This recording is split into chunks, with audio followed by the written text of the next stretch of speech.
Hello बच्चों, मेरे दूसरी वीडियो में आपका स्वागत है। आज हम हिंदी व्याकरण वाच्य के बारे में पढ़ेंगे। वाच्य वॉइस परिभाषा, क्रिया के जिस रूपांतरण से वाक्य में कर्ता, कर्म तथा भाव की प्रधानता का पता चलता है उसे वाच्य कहते हैं। साधारण शब्दों में हम कह सकते हैं कि वाच्य क्रिया का ऐसा रूप है जिससे यह पता चलता है कि वाक्य में कर्ता प्रधान है, कर्म प्रधान है या भाव प्रधान है। जैसे रोहित पुस्तक पढ़ता है, मोर नाच रहा है।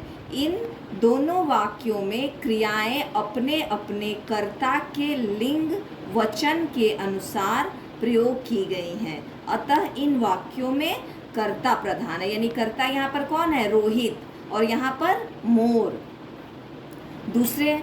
दूसरा उदाहरण, रोहित ने पुस्तक पढ़ी, मोर से नाचा जा रहा है। इन वाक्यों में क्रियाएं अपने अपने कर्म के अनुसार प्रयोग की गई हैं। अतः इन वाक्यों में कर्म प्रधान है। कर्म यानी काम। जैसे रोहित ने पुस्तक पढ़ी, तो रोहित के द्वारा पुस्तक पढ़ी जा रही है। मोर से नाचा जा रहा है, यह मोर के द्वारा नाचा जा रहा है। रोहित से पुस्तक पढ़ी जाती है, मोर से नहीं नाचा जाता। इन वाक्यों में क्रियाएं अपने अपने भाव के लिंग तथा वचन के अनुसार प्रयोग की गई हैं। अतः इन वाक्यों में भाव प्रधान है। वाच्य के भेद या प्रकार। वाच्य के 3 भेद या प्रकार होते हैं। कृतवाच्य, दूसरा कर्मवाच्य, तीसरा भाववाच्य। पहला कृतवाच्य, एक्टिव वॉइस, जिस वाक्य में कर्ता की प्रधानता रहती है और क्रिया का लिंग वचन कर्ता के अनुसार होता है, उसे कृतवाच्य कहते हैं। जैसे पूजा फल खाती है, अध्यापिका पढ़ाती है, राम फल खाता है। इन वाक्यों में पूजा, अध्यापिका और राम जो है कर्ता है। इन वाक्यों में क्रिया के लिंग तथा वचन पूजा, अध्यापिका और राम के अनुसार प्रयोग हुए हैं। दूसरा है कर्मवाच्य, पैसिव वॉइस, जिस वाक्य में कर्म की प्रधानता रहती है और क्रिया का लिंग वचन कर्ता कर्म के अनुसार होता है, उसे कर्मवाच्य कहते हैं। जैसे शैलेश द्वारा रोटी खाई जाती है, दिव्या द्वारा पत्र लिखा जाता है। इन वाक्यों में क्रिया के लिंग तथा वचन कर्म के अनुसार है।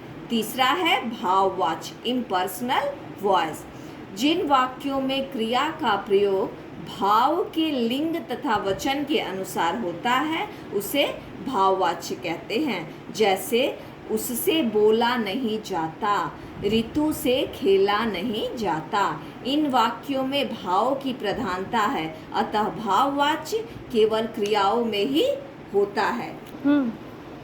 वाच्य परिवर्तन, चेंज ऑफ वॉइस। अब हम देखेंगे कि किस तरह वाच्य परिवर्तन होता है।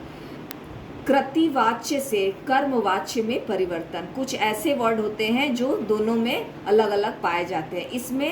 इनमें कर्ता के साथ से द्वारा जोड़ा जाता है।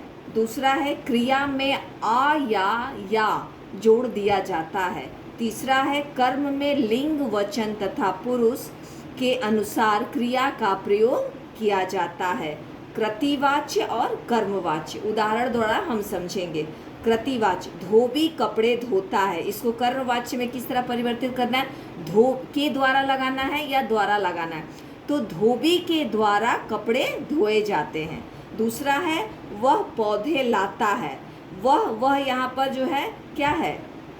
वह पौधे लाता है, यानी उसके द्वारा पौधे लाए जाते हैं। कर्तृवाच्य से भाववाच्य में परिवर्तन। अब कर्तृवाच्य से भाववाच्य में किस तरह परिवर्तन होता है, ये हम देखेंगे। पहला है, इसमें कर्ता के साथ से जोड़ दिया जाता है, और दूसरा क्रिया को अन्य पुरुष एक वचन में बदल दिया जाता है। तीसरा है क्रिया को सामान्य भूतकाल में बदल दिया जाता है। कृतिवाच्य और भाववाच्य, बालक हंसता है, इसको भाववाची में किस तरह परिवर्तित करेंगे? से जोड़ा जाता है, लिखा है पहले ही हमने बताया, कर्ता के साथ से जोड़ दिया जाता है, तो बालक से हंसा जाता है। दूसरा है बेबी नहीं सोती, तो बेबी से सोया नहीं जाता। अगर आपको हमारा वीडियो अच्छा लगे तो आप हमारे चैनल को लाइक करिए, शेयर करिए और सब्सक्राइब करना ना भूलें। नमस्ते।